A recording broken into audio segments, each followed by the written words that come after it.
ನೋಡಿ ನನ್ನ ಮಗನೂ ಕೂಡ ಹಾಯ್ ಮಾಡ್ತಾ ಇದ್ದಾನೆ. ಹಾಯ್ ಎಲ್ಲರಿಗೂ ನಮಸ್ಕಾರ, welcome back to my YouTube blog. ಏನು ಗೊತ್ತಾ, 3 ತಿಂಗಳು ಮುಂಚೆಯಿಂದನೂ ಸಾನ್ವಿ ಬರ್ಡೇ ಹಂಗೆ ಮಾಡೋಣ ಹಿಂಗೆ ಮಾಡೋಣ ಅಂತ ಪ್ಲಾನ್ ಮಾಡಿದ್ದು. ಆದರೆ ಅವತ್ತಿನ ದಿನ ಬಂದಾಗ ಮಾತ್ರ ಅದನ್ನು ಎಕ್ಸಿಕ್ಯೂಟ್ ಮಾಡೋದು ಎಷ್ಟು ಕಷ್ಟ ಆಗುತ್ತೆ. ಅಂಗಡಿ ಹೋಟ್ಲ್ ತೋರಿಸ್ತೀನಿ, ನಿಲ್ಸಿ ಊಟ ಮಾಡ್ಕೊಂಡು ಹೋಗ್ಬಿಡ. ಊಟ ಸಿಕ್ಕಲ್ಲ, ಈಗಲೇ ಊಟ ಮಾಡೋಣ. 2:30 ಆಯ್ತು.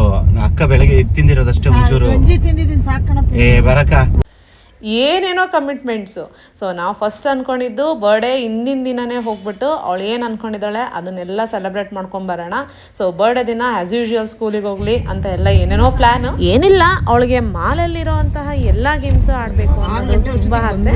ಸೊ ಹಾಗಾಗಿ ಅದು ಅವಳ ಸ್ಪೆಷಲ್ ಡೇನೇ ಆಗಿರಬೇಕು. ಸೊ ಬರ್ಡೇ ದಿನ ಅಂದರೆ ಮೆಮೊರಬಲ್ ಆಗಿರುತ್ತೆ ಅಂತ ಹೇಳಿ ಪ್ಲಾನ್ ಮಾಡಿದ್ದೆ. ನಾನು ಹೇಳಿದ್ದ ಟೈಮಿಗೆ ಯಾರು ಕೂಡ ರೆಡಿ ಆಗಲಿಲ್ಲ ಅಂತ ಹೇಳಿ ನಂಗೆ ಸ್ವಲ್ಪ ಡಿಸಪಾಯಿಂಟ್ ಆಗಿತ್ತು. ಇನ್ನು ಇರೋ ಟೈಮ್ನಲ್ಲಿ ಪ್ಲಾನ್ ಎಕ್ಸಿಕ್ಯೂಟ್ ಮಾಡೋಕ್ಕಾಗಲ್ಲ ಅಂತ ಹೇಳಿ ಸೊ ಕಂಪ್ಲೀಟಾಗಿ ಪ್ಲಾನೇ ಚೇಂಜ್ ಮಾಡಿ ಈಗ ಕಾರ್ನಲ್ಲಿ ಹೋಗ್ತಾ ಡಿಸೈಡ್ ಮಾಡ್ತಾ ಇದೀವಿ ಇವತ್ತಿನ ದಿನ ಹೇಗಿರಬೇಕು ಅಂತ ಹೇಳಿ. ಇಲ್ಲೆಲ್ಲಿದೆ ಹೋಟೆಲ್? ಸೊ ನಾನು ಮಾಡಿರೋದೇ ಪ್ಲಾನ್ ಎಕ್ಸಿಕ್ಯೂಟ್ ಆಗುತ್ತೆ ಅಂತ ಓವರ್ ಕಾನ್ಫಿಡೆಂಟ್. ಸೊ ಹಾಗಾಗಿ ಈವ್ನಿಂಗ್ ಆ್ಯಸ್ ಯೂಶುವಲ್ ಟ್ಯೂಷನ್ ಮಾಡೋಣ ಅಂತ ಹೇಳಿ ಪ್ಲಾನ್ ಕೂಡ ಮಾಡಿದ್ದೆ ಸಂಡೇ ಆದ್ರೂ. ಸೊ ಈಗ ನಾವು ಹೊರಟಿರೋ ಟೈಮ್ಗೆ ನಾನು ಟ್ಯೂಷನ್ ಟೈಮಿಗೆ ಕರೆಕ್ಟಾಗಿ ರಿಟರ್ನ್ ಬರ್ತೀನ ಇಲ್ವಾ ಅನ್ನೋದೇ ಡೌಟ್ ಆಗಿಬಿಟ್ಟಿದೆ. ಅದೊಂದು ಸ್ವಲ್ಪ ಬೇಜಾರು. ಪಾಚಿ ಮಾಡ್ತಿದ್ದ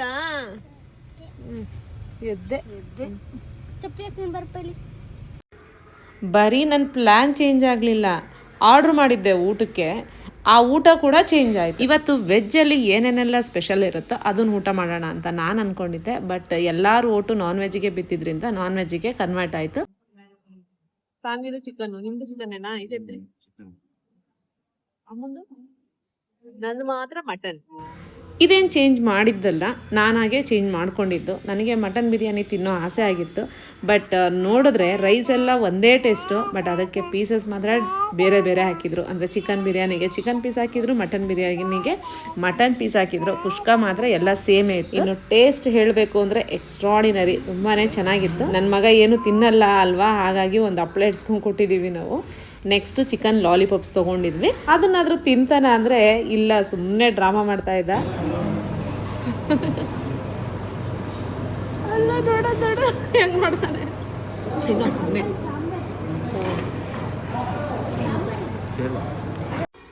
ಯೂಶಲಿ ಎಲ್ಲ ಐಟಮ್ಸ್ನು ಆರ್ಡರ್ ಮಾಡಿ ಅದನ್ನು ಟ್ರೈ ಮಾಡೋದು ಇರುತ್ತೆ. ಬಟ್ ಇವತ್ತು ಅದೇನೋ ಗೊತ್ತಿಲ್ಲ, ಎಲ್ಲರಿಗೂ ಒಂದೊಂದು ಅಂತ ಹೇಳಿ ಚಿಕನ್ ಬಿರಿಯಾನಿ ಸ್ವಲ್ಪ ಹೆವಿ ಅಂತ ಅನ್ನಿಸ್ತು. ಬೇರೆ ಐಟಮ್ಸ್ನು ಕೂಡ ಟ್ರೈ ಮಾಡ್ಬೋದಿತ್ತು. ಇನ್ನೊಂದು ಟ್ರೈ ಮಾಡಿದ್ದು ಚಿಕನ್ ಪೆಪ್ಪರ್ ಡ್ರೈ, ಅದು ತುಂಬ ಚೆನ್ನಾಗಿತ್ತು.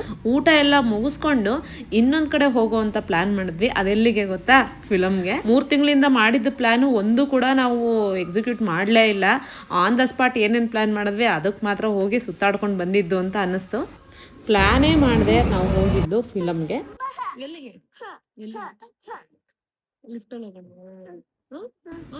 ಒಂದ್ಸರಿ ಲಿಫ್ಟಲ್ಲಿ ಬಂದಿದ್ದಕ್ಕೆ ಮತ್ತೆ ಹೋಗೋಣ ಅಂತ ಹಠ ಮಾಡ್ತಾ ಇದ್ದೆ. ನಾವು ಹೋಗಬೇಕು ಅಂತ ಅನ್ಕೊಂಡಿದ್ದ ಮಾಲಲ್ಲಿ ಟಿಕೆಟ್ಸ್ ಎಲ್ಲ ಆಲ್ರೆಡಿ ಬುಕ್ ಆಗಿಬಿಟ್ಟಿತ್ತು, ಬುಕ್ ಮೈ ಶೋನಲ್ಲಿ ಟ್ರೈ ಮಾಡಿದ್ದಕ್ಕೆ. ಸೊ ಹೇಗಿದ್ರು ನಾವು ನಿಯರೇ ಇದೀವಲ್ವಾ, ಒಂದ್ಸರಿ ಟ್ರೈ ಮಾಡೋಣ ಅಂತ ಹೋದ್ವಿ. ನಮಗೆ ಆಫ್ಲೈನಲ್ಲೇ ಟಿಕೆಟ್ ಸಿಕ್ತು. ನಮ್ಗೆ ಎಲ್ಲಿ ಸೀಟ್ ಬೇಕು ಅಂತ ಚೂಸ್ ಮಾಡ್ಕೊಳ್ಳೋ ಚಾಯ್ಸ್ ಇರೋದಿಲ್ಲ.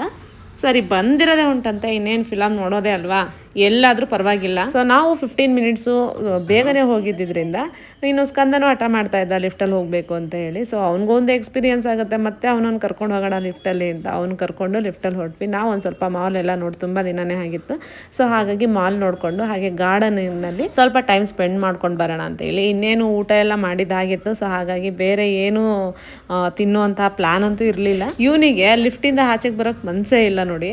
ಅವ್ನು ಮತ್ತೆ ಲಿಫ್ಟಲ್ಲಿ ಹೋಗಬೇಕು ಅಂತ ಹಠ ಮಾಡ್ತಾನೆ ಇದ್ದ. ಮಾಲ್ ಎಲ್ಲ ಸ್ವಲ್ಪ ರೀಕನ್ಸ್ಟ್ರಕ್ಷನ್ ನಡೀತಾ ಇದೆ. ಸೊ ಹಾಗಾಗಿ ಅಷ್ಟಾಗಿ ನಾವು ಮಾಲಲ್ಲೂ ಕೂಡ ಓಡಾಡಲಿಲ್ಲ.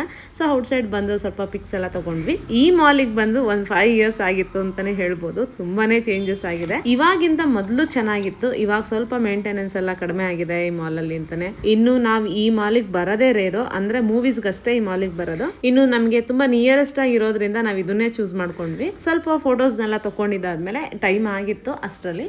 ಸೊ ಹಾಗಾಗಿ ಮೂವಿ ಟೈಮ್ ಕೂಡ ಸ್ಟಾರ್ಟ್ ಆಗಿತ್ತು. ಈವನ್ ನನಗೆ ಯಾವ ಮೂವಿಗೆ ಹೋಗ್ತಾ ಇದೀವಿ ಇನ್ನು ಐಡಿಯಾನೂ ಇರಲಿಲ್ಲ. ಇದೊಂಥರ ಸಸ್ಪೆನ್ಸ್ ಆಗಿತ್ತು, ನಮ್ಮ ಮನೆಯವ್ರು ಹೇಳೇ ಇರಲಿಲ್ಲ. ಅದಲ್ಲದೆ ಪಾಪು ಹುಟ್ಟಿದಾಗ್ಲಿಂದ 2 ಇಯರ್ಸ್ವರೆಗೂ ನಾನು ಮೂವೀಸ್ನೇ ನೋಡಿಲ್ಲ. ಮಗುಗೆ ನಾವು ಥಿಯೇಟರ್ ಒಳಗಡೆ ಕರ್ಕೊಂಡು ಹೋಗ್ಬಾರ್ದು ಅನ್ನೋದು ಇರ್ತದೆ.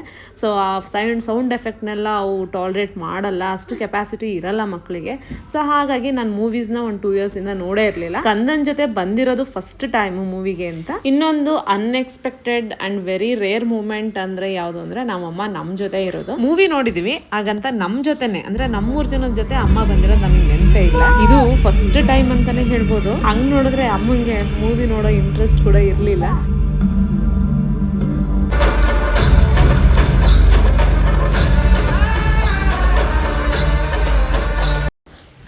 ಎಲ್ಲ ಕೆಲಸ ಮಾಡಿ ಟಯರ್ಡ್ ಆಗಿತ್ತು. ಅದಲ್ಲದೆ ನಾನ್ ವೆಜ್ ಊಟ ಬೇರೆ ತಿಂದಿದ್ದು. ಥಿಯೇಟ್ರಲ್ಲಿ ಹೋಗಿ ಕುತ್ಕೋತಿದ್ದಂಗೆ ಒಂದು ಫಸ್ಟ್ 10 ಮಿನಿಟ್ಸ್ ನಿದ್ದೆನೆ ಮಾಡಿದ್ದೆ. ನನ್ನ ಜೊತೆ ನನ್ನ ಮಗನೂ ಮಲ್ಕೊಂಡ್ಬಿಟ್ಟಿದ್ದ. ಇನ್ನು ಫಿಲ್ಮ್ ಬಗ್ಗೆ ಹೇಳ್ಬೇಕಂದ್ರೆ ಆನೆಸ್ಟ್ ರಿವ್ಯೂ ಒನ್ ಟೈಮ್ ನೋಡ್ಬೇಕಾದ್ರೂ ಅಷ್ಟೊಂದೇನ್ ಮಜಾ ಅಂತ ಅನ್ಸಲ್ಲ. ಇದು ಕಂಬಳ ರಿಲೇಟೆಡ್ ಮೂವಿ ಆಗಿದೆ. ಇನ್ನು ಬೊಫ್ಯಾಲೋ ರೇಸ್ ಎಲ್ಲ ಸ್ವಲ್ಪ ಇಂಟ್ರೆಸ್ಟಿಂಗ್ ಆಗಿದೆ. ನಮ್ಗೆ ಅದೆಲ್ಲ ಹೊಸದಲ್ವಾ, ಹಾಗಾಗಿ. ಇನ್ನು ಕರಾವಳಿ ರೀಜನ್ ಅಲ್ಲೇ ತೆಗ್ದಿರೋದು, ಸ್ವಲ್ಪ ಕತ್ಲು ಅಂತ ಅನ್ನಿಸ್ತು. ಡಾರ್ಕ್ ಅಲ್ಲಿ ತೆಗ್ದಿರೋದಕ್ಕೆ ನನ್ಗೆ ಅಷ್ಟಾಗಿ ಇಷ್ಟ ಆಗ್ಲಿಲ್ಲ. ಇಷ್ಟೇ ಅಲ್ಲ, ಸಾನ್ವಿ ಬರ್ಡೇ ಇನ್ನೂ ಮುಗ್ದೇ ಇಲ್ಲ. ಇನ್ನೊಂದು ಲಾಗ್ ನಲ್ಲಿ ಸಾನ್ವಿ ಬರ್ಡೇ ಹೇಗಾಯ್ತು ಅಂತ ಹೇಳಿ ಶೇರ್ ಮಾಡ್ಕೊಂತೀನಿ. ಸೊ ನೆಕ್ಸ್ಟ್ ಲಾಗ್ ಅಲ್ಲಿ ಸಿಗೋಣವಾ? ಅಲ್ಲಿವರೆಗೂ ಟೇಕ್ ಕೇರ್, ಬಾಯ್.